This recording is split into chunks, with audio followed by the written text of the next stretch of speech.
चित्रकला पढ़ने वाले सभी बच्चों का हमारे YouTube चैनल में बहुत बहुत स्वागत है। ये कक्षा 10 का पेपर है। आज मैं 2023 का पेपर आप लोगों को समझाने जा रही हूँ। देखिए बच्चों, इसमें 15 मिनट आपको प्रश्न पत्र पढ़ने के लिए दिया गया है। इसमें सामान्य निर्देश है, इसको आप ध्यान से पढ़ लीजिए। इसमें अनुक्रमांक लिखना है, केंद्र व्यवस्थापक की मुहर लगनी है और निरीक्षक के हस्ताक्षर करवाने हैं। ये तो उनका काम हो गया। फिर आपका जो प्रश्न पत्र है वो 3 खंडों में विभक्त है। खंड क, ख और ग। ये 3 खंडों में इसको हल करना है और सभी तीनों खंड अनिवार्य हैं। खंड क में 2 चीज़ें दिया गया है। ये बहुविकल्पीय प्रश्न से संबंधित है, आलेखन कला से संबंधित और प्राविधिक कला से संबंधित। इन दोनों में 20-20 बहुविकल्पीय प्रश्न दिए गए हैं। जो आप अगर आलेखन कला पढ़ती हैं तो आलेखन कला से संबंधित 20 बहुविकल्पीय प्रश्न हल करेंगी। अगर प्राविधिक कला पढ़ती हैं तो प्राविधिक कला से संबंधित 20 बहुविकल्पीय प्रश्न पत्र हल करेंगी और OMR सीट पर उसे आप भरेंगी। ध्यान रखिएगा, OMR सीट पर काट पीट ना हो, आप उसको मिटाएं नहीं और ना व्हाइटनर लगाएं। इन सब बातों का ध्यान रखना बहुत ज़रूरी है, नहीं तो आपका नंबर कट जाएगा। अब आता है खंड ख। खंड ख के अंतर्गत प्राकृतिक दृश्य चित्रण अथवा आलेखन अथवा प्राविधिक कला। इसमें 3 ऑप्शन है, तीनों में से अथवा लगा हुआ है, तीनों में से एक करना है। खंड क के प्रश्नों में से तीनों में से एक करना है। अब खंड ग में स्मृति चित्रण के दिए गए प्रश्न हैं, तो इसमें स्मृति चित्रण के भी ऑप्शन है। इसमें दिए गए प्रश्न को हल कर। खंड का आता है, इसमें आलेखन अथवा प्राविधिक कला, इसके 20-20 बहुविकल्पीय प्रश्न है, इसको हल करना है। और आपके द्वारा आलेखन अथवा प्राविधिक कला में से जिस भाग का आपने चयन किया है उसे आप OMR सीट पत्रक पर जरूर से अंकित कर दें। उसी के अनुसार आपका OMR सीट पत्रक जो है चेक होगा। तो इस बात का ध्यान रखिएगा। अगर आप आलेखन से संबंधित करती हैं तो आलेखन से संबंधित उस पर OMR सीट पर आलेखन लिखेंगी। अगर प्राविधिक कला भरती हैं तो प्राविधिक कला भरेंगी। तो इन बातों का ध्यान रखिएगा। अब हम आप लोगों को आलेखन से संबंधित बहुविकल्पीय प्रश्न हल करवाने जा रहे हैं। इसमें देखिए बच्चों, पहला प्रश्न है, ऑस्टवाल चक्र में कितने रंग होते हैं? तो जैसा आप लोगों ने पढ़ा है, ऑस्टवाल चक्र में 8 रंग होते हैं। ऑप्शन दिया हुआ 6, 4, 5 या 8। तो हमारा ये 8 होता है, तो 8 पे हम टिक लगा देंगे। दूसरा प्रश्न, कौन सा गर्म रंग है? नीला, हरा, लाल या सफ़ेद? तो इन चारों ऑप्शन में से लाल रंग गर्म रंग है। निम्न में से द्वितीयक रंग कौन सा है? लाल, नारंगी, पीला या नीला? तो चारों में से द्वितीयक रंग आपको पता होगा, 2 रंगों के मेल से जब एक रंग तैयार होता है तो उसे द्वितीयक रंग कहते हैं, 2 मुख्य रंगों के मेल से। तो लाल और पीला मिलाने पर हमारा नारंगी रंग तैयार होता है, तो ये हमारा द्वितीयक रंग हो गया। अब आता है प्राथमिक रंग कितने होते हैं? तो आपको पता है प्राथमिक रंग 4 होते हैं या 3 होते हैं। तो इसमें चारों में से दोनों ऑप्शन दिया गया है।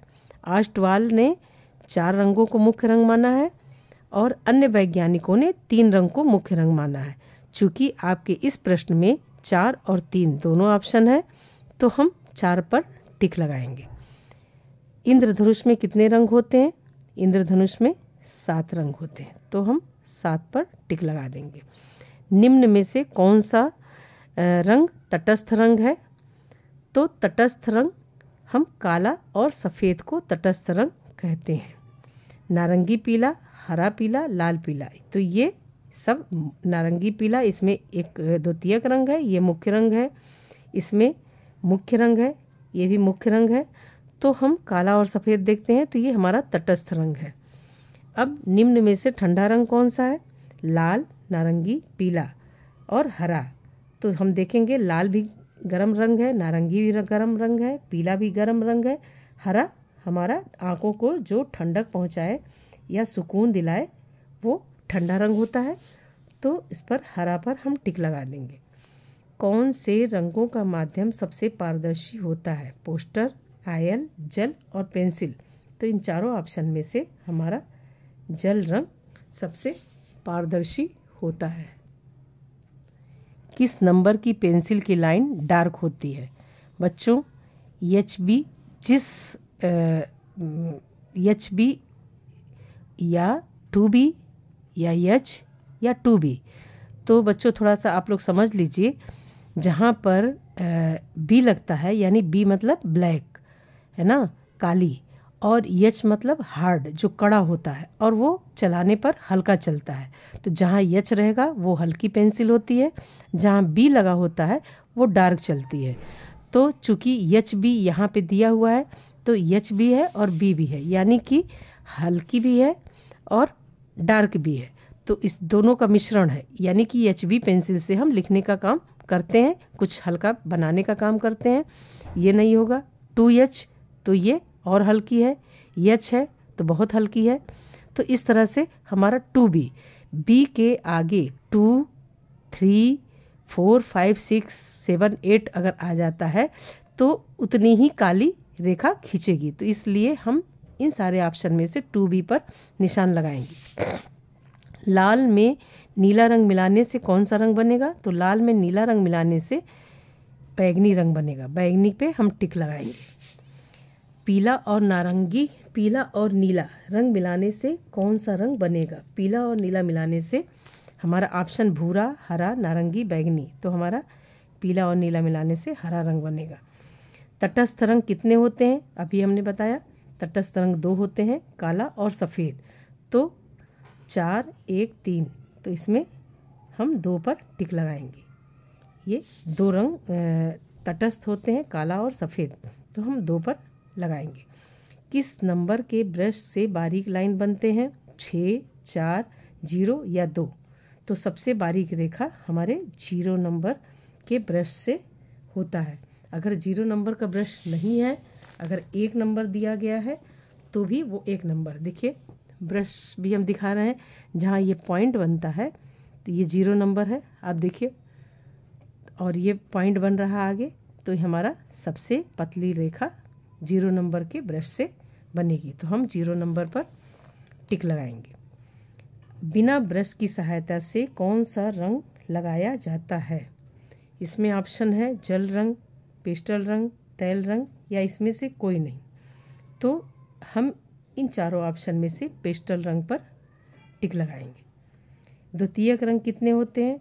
चूँकि मुख्य रंग 4 होते हैं या 3 होते हैं, तो द्वितीयक रंग भी अगर 4 है तो उसका द्वितीयक रंग भी 4 होगा। मुख्य रंग 4 तो द्वितीयक रंग 4, मुख्य रंग 3 तो द्वितीयक रंग 3। तो ऑप्शन है 6, 3, 2, 4। तो 3 भी ऑप्शन है, 4 भी है, तो हम 4 पर टिक लगाएंगे। अब सफ़ेद का विरोधी रंग कौन सा है?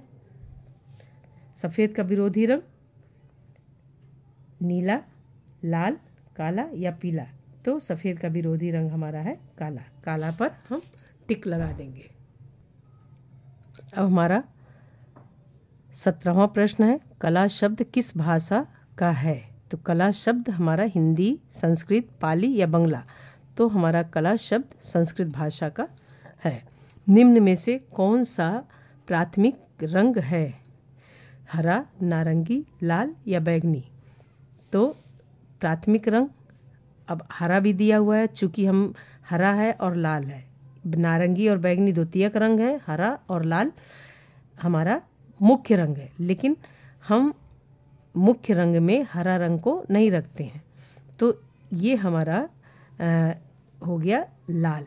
तो हम लाल पर टिक लगाएंगे। हमारा प्राथमिक या मुख्य रंग कौन हो गया? लाल हो गया। तो लाल पे हम टिक लगाएंगे। अगर हरा आता है, लाल आता है तो लाल पे ही हम लगाएंगे, क्योंकि हरा रंग बन जाता है। नीला और पीला मिलाने से हरा रंग बनता है, तो ये द्वितीयक माना जाएगा, इसलिए हम लाल पर टिक लगाएंगे। किस नंबर की पेंसिल से खींची गई लाइन सबसे हल्की होती है? अभी आगे वाले प्रश्न में हमने समझाया था आपको कि जहाँ पर बी लग जाता है तो वो डार्क हो जाती है, और जहाँ पर यच लगता है तो वो हल्की हो जाती है। तब यहाँ पे देखिए 2H है और एच बी है, 2B है, 4B है, तो ये 4B भी काली होगी। जहाँ बी लगा है ब्लैक, 4B उससे ज़्यादा ब्लैक, HB सामान्य होगा, और यहाँ पे यच लगा हुआ है 2H, यानी कि ये सबसे हल्की लाइन खींचेगी। तो जहाँ यच लग जाता है वहाँ पे हल्की हो जाती है। लाल रंग में हरा रंग मिलाने से कौन सा रंग बनेगा? तो लाल रंग में हरा रंग मिलाने से हमारा देखो ना तो पीला बनेगा, ना नारंगी बनेगा, ना बैगनी बनेगा, यानी कि हमारा भूरा रंग बनेगा। ये हमारे बहुविकल्पीय 20 प्रश्न में से हम आप लोगों को समझा दिए हैं। अब आता है ये प्राविधिक कला। प्राविधिक कला अगर हमको नहीं करना है तो ये हम कट कर देंगे, है ना। तो इस तरह से हमारा बहुविकल्पीय 20 प्रश्न तैयार हो गया। अब हम प्रश्न पत्र का पन्ना पलट देंगे।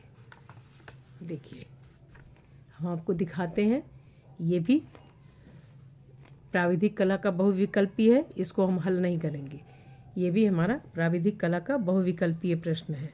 20 प्रश्न, यहाँ 14 हुआ।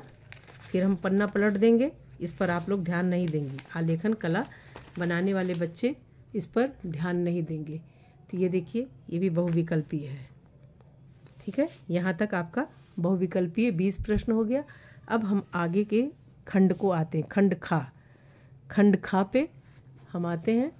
देखिए इसको सेट कर दे। देखिए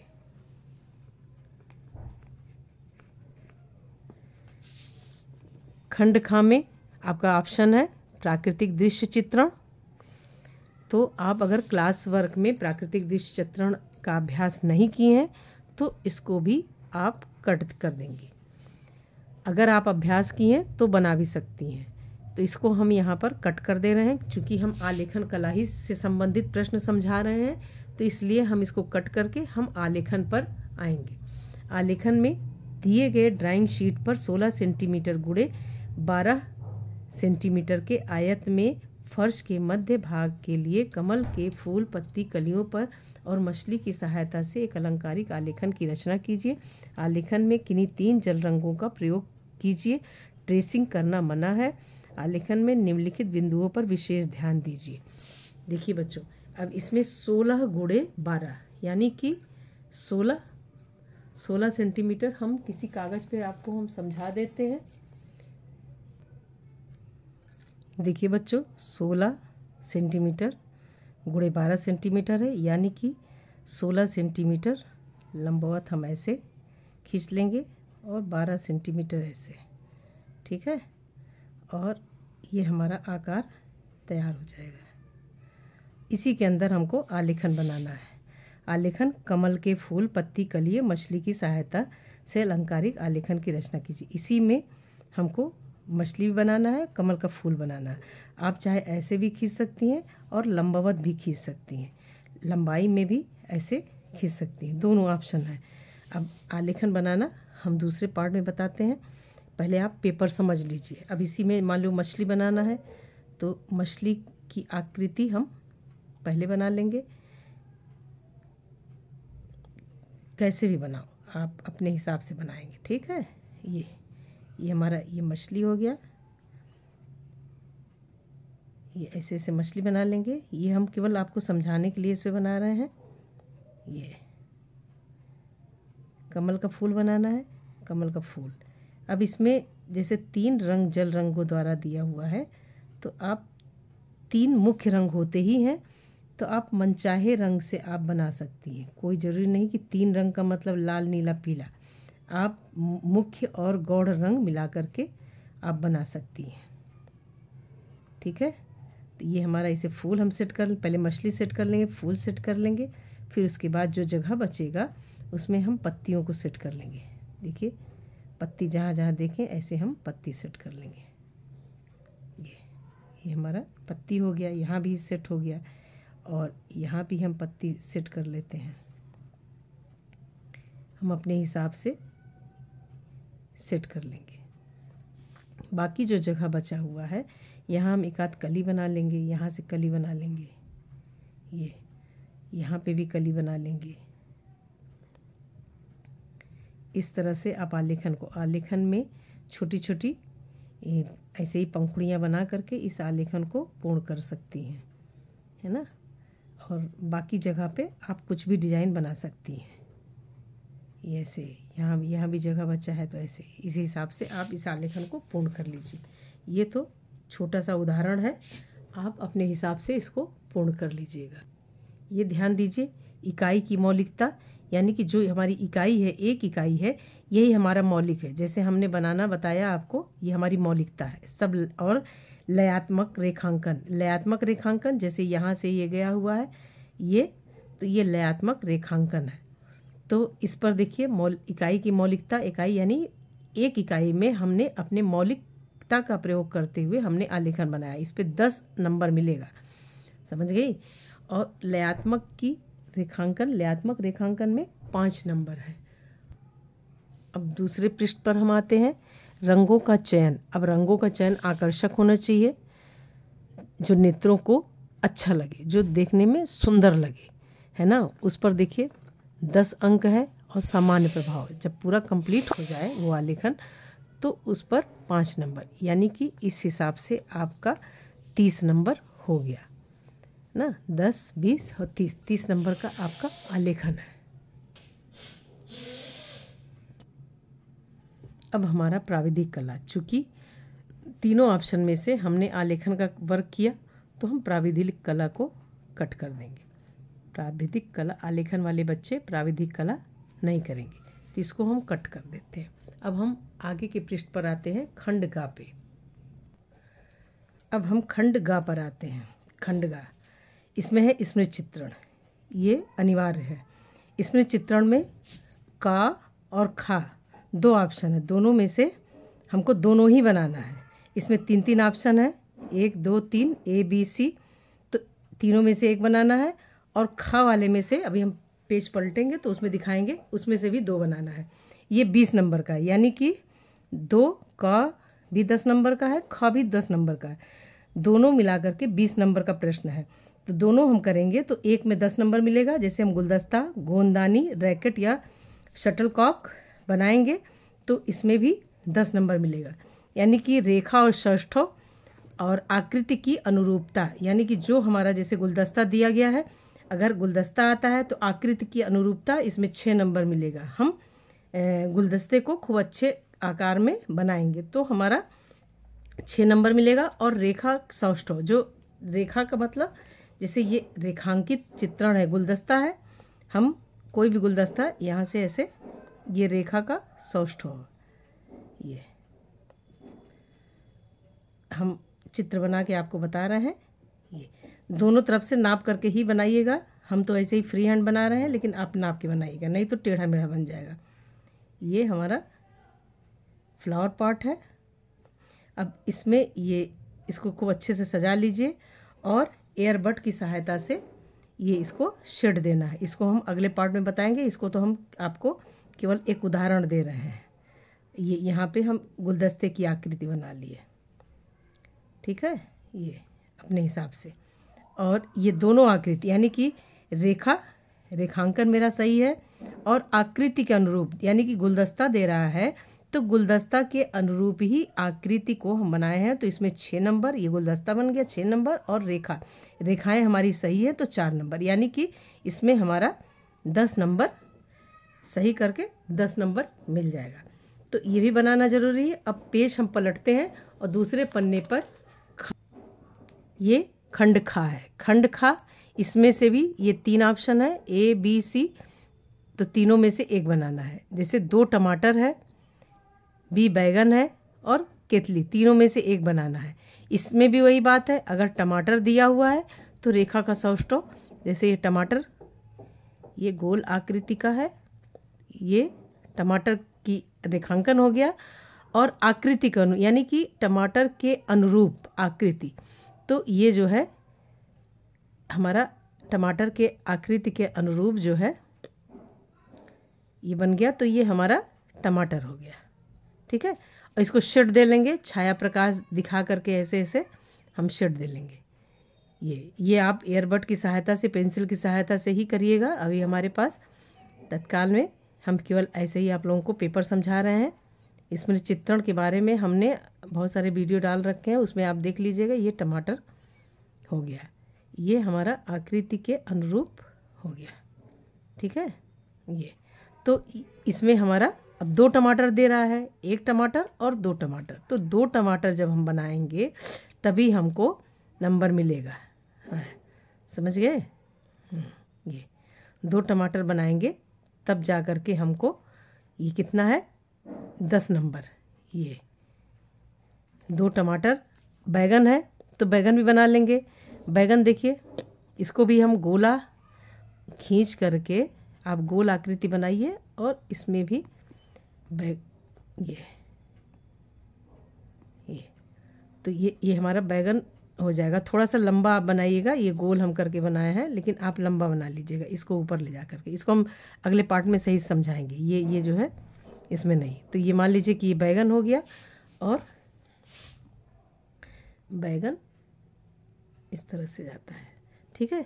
तो बैगन बनाएंगे, 1 बैगन बनाएंगे, टमाटर बनाएंगे 2, तब जा कर के हमको 6 और 4 नंबर यानी कि ये 10 नंबर इसमें प्राप्त होगा।